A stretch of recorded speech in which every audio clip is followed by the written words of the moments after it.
All right, so think about this for a second. What if a really big chunk of what you see online every day, the news articles, the videos you watch, even just images scrolling past, what if a lot of that isn't quite real? We're going to dive into this hidden world of AI-generated content. Everything from like the really obvious low quality stuff some people are calling AI slop, Right. all the way to these incredibly sophisticated deepfakes. And it's not just, cluttering up your feed. Yeah. This stuff is actually shaping how we see things. It's influencing real-world events. Exactly. So this deep dive, it's really about giving you the tools, how to spot this content, how to navigate this, well, this constantly changing digital world with a bit more sharpness. Yeah, our mission today is basically to help you cut through all that noise. Mm. We've looked at a bunch of recent articles, some video transcripts too, Yeah. and they show how AI is being used for, well, pretty much everything now. Generating content, running scams, you name it. Okay, let's get into it then. Let's start unpacking this so you know what's really going on. So where should we begin? Maybe with the more subtle signs, the stuff we called AI slop? Yeah, I think that's a good starting point. It's this wave of low-quality, often automated text. You see it a lot from maybe online content writers trying to churn stuff out quickly. The internet's kind of getting flooded with it. It really is. And you Yeah. can often tell, can't you? When it's automated, there's a certain fluffiness. That's a good way to put it, fluff and filler. Yeah. These large language models, the AI systems writing this text, they learn patterns, right? And those patterns, well, they become pretty predictable tells when they're just padding things out. Okay, so like the titles, that's often the first clue. Definitely. AI titles often try way too hard to appeal to everyone. Right, using those really bold adjectives, especially for how-to stuff, like the ultimate guide to SEO. Exactly. And the AI knows that sounds comprehensive, but then you click. And the actual content is, yeah, scant at best, as one source put it. And it gets deeper. When you ask AI to make a title seem comprehensive, it often just gets wordy, redundant, like the ultimate guide to SEO, mastering search engine optimization. Ah, okay. So the second part just repeats the first bit. Precisely. It's like it's performing comprehensiveness without really understanding what makes a good title for a human. And interestingly, that colon, a colon in a title can be a real high alert signal for AI writing. Huh. Good tip. Okay, what about the words inside the article? AI words. Right. So we all know keyword stuffing is terrible for SEO, search engine optimization, getting found on Google. Yeah, it's been bad practice for years. But AI chatbots, they often didn't get the memo. They'll just cram keywords in everywhere. And no variety either, right? They struggle with related terms. Exactly. No keyword variation. They won't use synonyms or related concepts that would help with broader searches. And another telling thing is AI's favorite words it just leans on because it's training data. Oh, like what? The word elevate is a classic example. You'll see it pop up again and again. Titles, headings, the main text. Sometimes all in the same article. Seriously. Elevate that many times. Yeah, it's almost like a verbal pick for some models. You can almost guess it's AI just by counting the elevates. Wow. Okay, then there's this other thing, hyphenated words. Ah, yes. Especially in introductions for topics that are supposed to sound dynamic. Tech, business, sociology. So you see things like Ever-changing, ever-evolving, ever-expanding, ever-competitive. Also hyper-connected, fast-paced, digitally driven. okay, those words make sense for those topics, I guess. They do reflect the topic, sure. But it's the routine use. The consistent placement, always in the intro, that signals it's probably automated AI spam. It's the pattern that gives it away, not just the words themselves. Gotcha. And it doesn't stop with single words or hyphens, right? There are whole phrases. Oh yeah, AI has a whole inventory of its favorite phrases, mostly to just stretch things out, hit a word count. So if you push an AI to write more than it's maybe comfortable with, You get this overload of unnecessary words, fluff phrases. what does that actually sound like? This unremarkable prose. Think things like X is a rich tapestry of Y and Z. Okay, yeah, a bit cliche. Or making these grand false promises like embarking on a journey when you're just reading a blog post. Right. Those are definitely signs it's just trying to fill space. Exactly. Just hitting a word count goal. And we can't forget the images either. AI images. No, definitely not.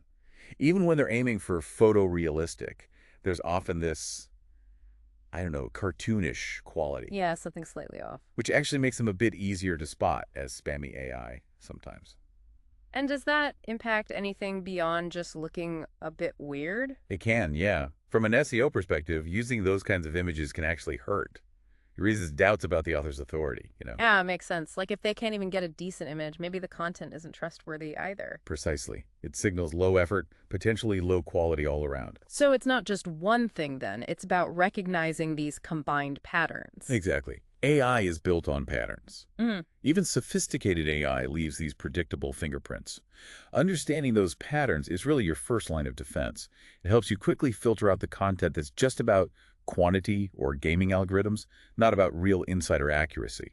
Okay, but AI isn't just about churning out low-quality text or weird images. There's a much darker side, isn't there? Unfortunately, yes.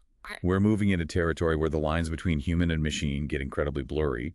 We're talking sophisticated manipulation, deep fakes, even outright impersonation. It's pretty scary how fast this tech is being, well, weaponized. I read about the State Department investigating AI used to impersonate Marco Rubio. That's right. A major investigation. Fake messages were sent out. The who? At least 5 government officials, foreign ministers, a U.S. governor, a member of Congress, Wow. using a fake Signal account. The display name was something like Marco Rubio at state.gov. Very official sounding. And they didn't stop at texts. No, they even left AI-generated voicemails for at least 2 officials. And the goal was... Clearly to try and get sensitive information, or just manipulate the person on the other end. This isn't the first time either, right? Didn't someone pretend to be Susie Wiles from the White House staff? Exactly. It follows that pattern of high-level impersonations. But it's crucial to understand this isn't just happening at the top levels. We're seeing this massive surge in everyday AI scams.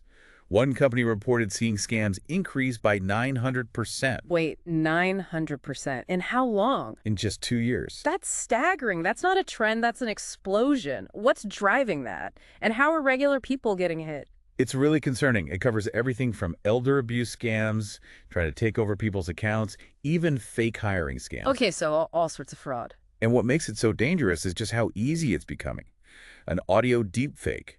Someone can whip one up in less than 10 minutes now with tools that are easy to find. Less than 10 minutes. Oh, wow. You know, manipulating media isn't totally new. We've had doctored photos forever. Yeah. True.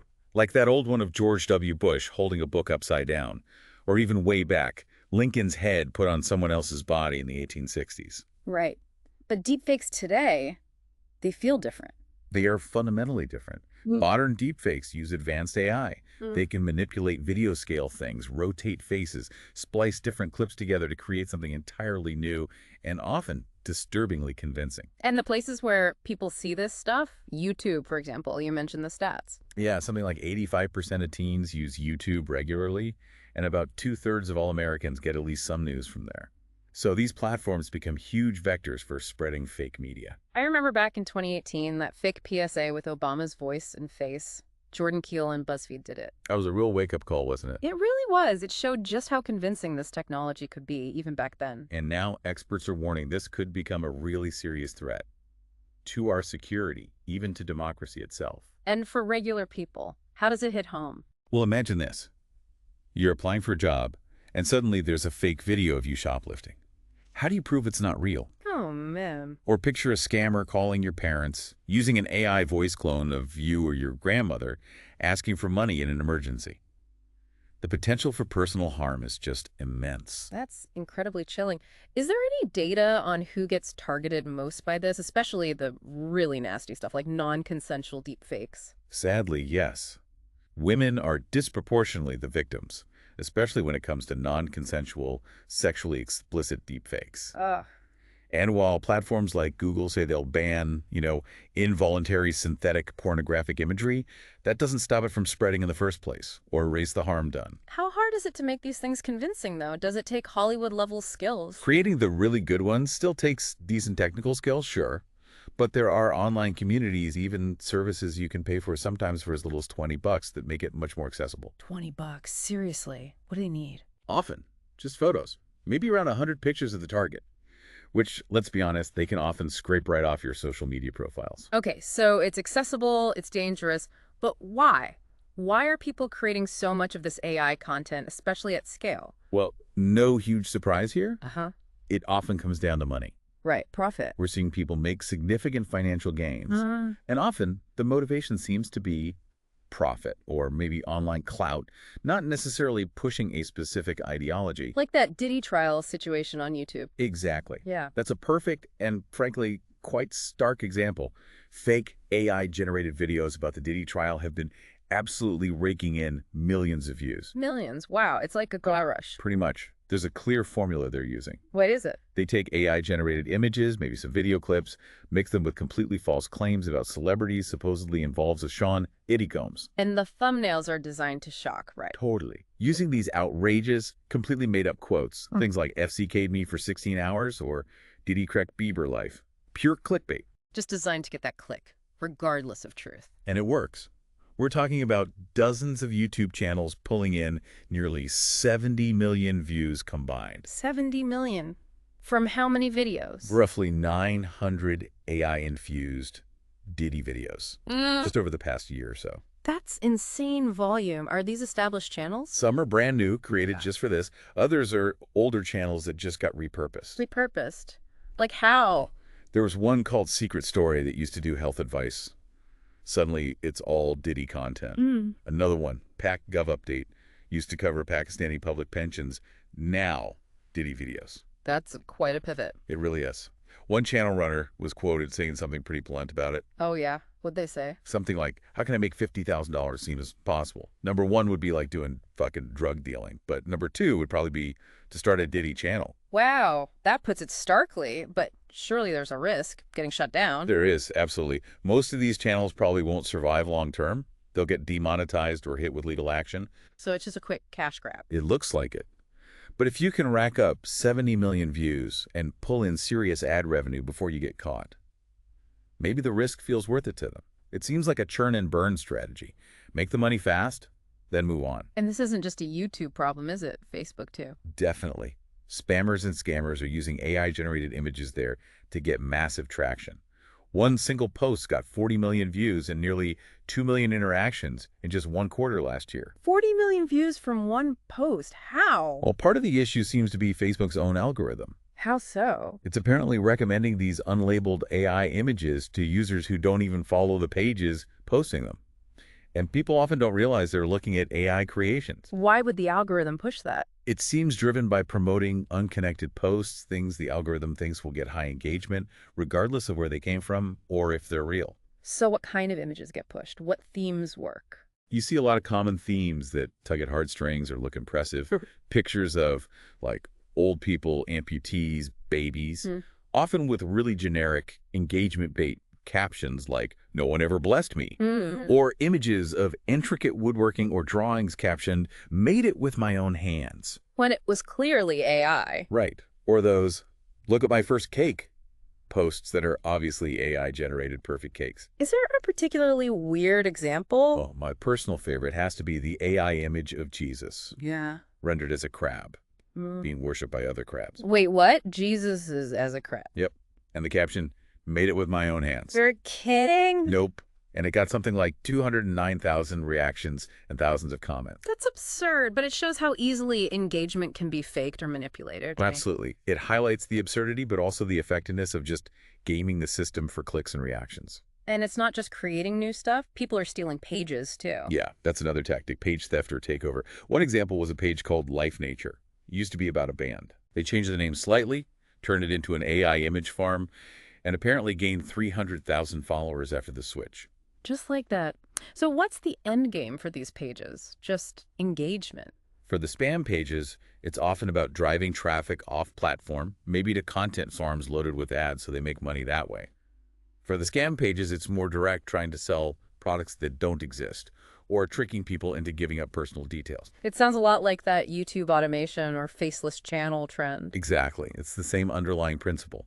You use AI tools, ChatGPT for scripts, Midjourney for images, maybe Google's VO or something similar for video, 11 Labs for voiceovers. And you can crank out content super cheap. Right. Less than $10 per video in some cases. And some operators claim they're making huge amounts, like over $130,000 a month. Wow. It really is a full-blown business of deception, just optimized for profit. Highly optimized, yeah. Okay. So we've painted a pretty worrying picture here. From the subtle slop to these deep fakes and scams designed purely for profit. Now, the crucial part, What can you, the listener, actually do? We need that toolkit for discernment. Absolutely. And we have to be realistic. Distinguishing real from synthetic is getting harder all the time. Critical thinking is absolutely paramount. So where do we start? Spotting deepfakes. What are the visual clues? Okay, visually, look at the framing first. Deepfakes often use a sort of mugshot style, straight on looking right at the camera. Why is that? The algorithms often struggle with realistic head turns or fast movements, so the subject might hardly ever turn their face. Interesting. Why else? Pay super close attention to eyes and teeth, Eyes and teeth. Why them specifically? because replicating the subtle muscle movements, the way light hits, how eyes converge naturally, it's really hard for algorithms. You'll often spot weird abnormalities there if you look closely. Okay, eyes and teeth. Got it. Anything else visual? Check the blending. Sometimes, if a face has been swapped onto another body or background, you might see slight color mismatches around the edges, or even a faint outline. Right, like a bad Photoshop job, but in video. Kind of, yeah. But visual cues alone aren't enough anymore. So what's more reliable? Critical fact-checking. This is key.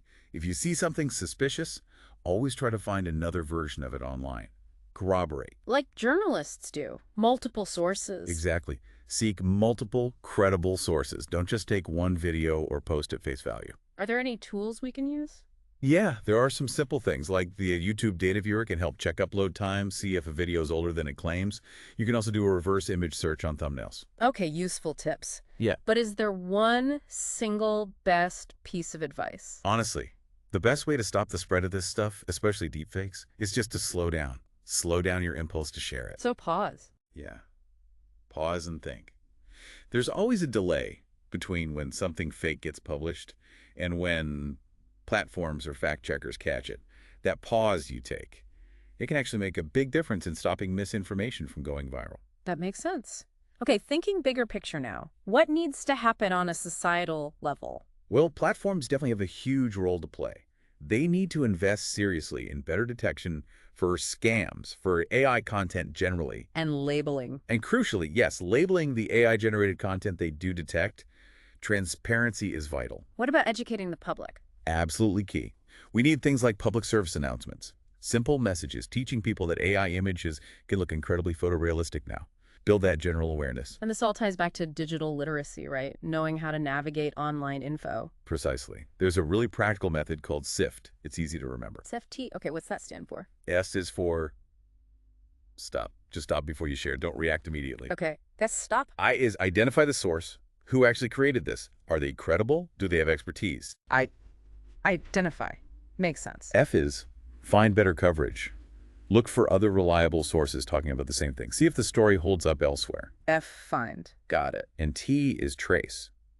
Trace the claims, the quotes, the media back to their original context. Where did this information first appear? Was it taken out of context? SIFT? Stop. Identify. Find. Trace. That's actually really practical. It really is. A simple framework for thinking critically online. Is there any sign people are actually doing this? Are users catching on? There are some encouraging signs, yeah. On Facebook, for example, some users are already actively calling out AI-generated content in the comments. They're posting reviews, even sharing little scam alert infographics they've made. Oh, interesting. So like a collective immune response is starting to build. Maybe. It shows that collective awareness and action are possible if people feel empowered with the right knowledge and tools. Okay, so let's try and wrap this up. We've covered a lot in this deep dive. We really have. Basically, AI is churning out content across the whole spectrum. You've got the obvious low-quality slop, but also these incredibly convincing deepfakes. And so much of it seems driven by that relentless pursuit of profit, or maybe online clout. It's not always ideological. It's often just business. And the impact is huge. It's fundamentally changing how we consume information, how much we can trust what we see online. Mm-hmm. And your personal stake in this as a listener is really significant. Being able to spot these tactics isn't just about understanding the news better. It's about protecting yourself, protecting your family and friends from scams that are getting more and more sophisticated. It really is. Which leads us to maybe a final thought to leave people with. In a world where AI can just effortlessly whip up convincing text, images, voices, and where the algorithms that feed us information often prioritize just engagement, clicks, reactions. Yeah. over actual truth. Yeah, How do we even decide what's real anymore? Collectively, I mean, as a society. that's the huge question, isn't it? What responsibility do the big platforms have in all this? And maybe more importantly, what responsibility do you take on for the information you choose to consume, and especially the information you choose to share?